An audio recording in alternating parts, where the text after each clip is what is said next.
Here we're going to use arithmetic sequences to solve a word problem. We have a weightlifter who begins his routine by benching 100 pounds and then increases the weight by 30 pounds for each set. If he does 10 repetitions in each set, what's the total weight lifted after 5 sets? The weights for each set form an arithmetic sequence with the first term, a sub 1, is equal to 100, and the common difference, d, is equal to 30.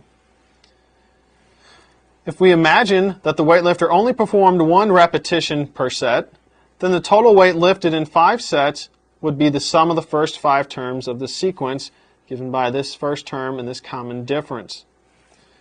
So we'll have our general term, a sub n, which is the first term, plus n minus 1 times the common difference. In this case will be 100 plus n minus 1 times 30.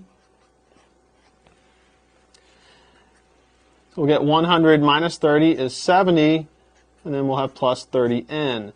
So if there was 1 repetition in each set, the nth term would give us 70 plus 30n. We want to find out what the 5th term is. The 5th term then would be 70 plus 30 times 5. That's going to end up being 220. So that's how much would be lifted in the 5th set if there was only 1 repetition. We want to find the sum of the first 5 terms of the sequence. So we're looking for the sum of the first n terms in an arithmetic sequence. That's going to be n over 2 times the sum of the first and nth terms.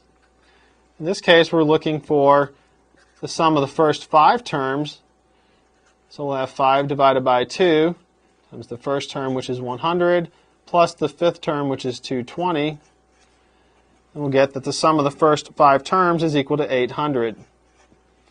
So for 1 repetition in each set, the weightlifter would lift a total of 800 pounds. However, the weightlifter does 10 repetitions in each set, so we need to multiply this sum by 10 to obtain the total amount lifted. So 10 times 800 will give us 8,000.